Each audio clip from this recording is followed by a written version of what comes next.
Bonjour tout le monde. Pour maîtriser Microsoft Access, on a vu dans le premier TP comment créer une nouvelle base de données et comment créer des tables dans une base de données et aussi comment définir une clé primaire pour chaque table. Dans ce TP, on va voir comment établir les relations entre les tables pour assurer la cohérence des données. Donc je vais ouvrir la base de données ici. Dans cette base de données, il y a trois tables, la table commande, la table fournisseur et la table produit.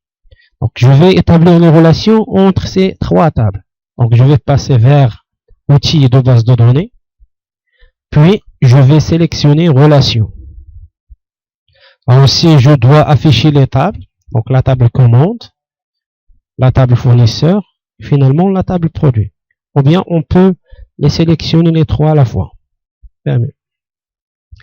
Pour établir les relations entre les tables, je dois avoir des clés primaires et des clés étrangères. Les clés primaires, par exemple, c'est idprod, toujours on trouve une clé devant le champ, idprod pour la table produit.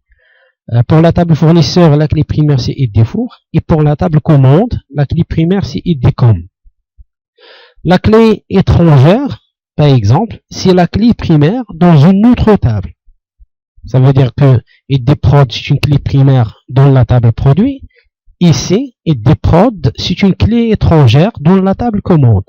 La même chose pour la table fournisseur.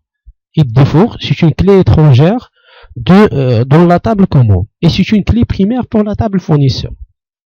Donc pour établir la relation, je dois sélectionner la clé primaire. Je vais glisser vers la clé étrangère idprod ici. Je vais cocher les cases et finalement je vais cliquer sur le bouton créer. De la même façon, je vais prendre idfour, je vais glisser vers idfour qui est la clé étrangère et je vais cocher les cases et je clique sur le bouton créer. Maintenant, les relations sont établies. Donc, toujours pour établir les relations entre les tables, je dois chercher les clés primaires et les clés étrangères et de faire une liaison entre les deux.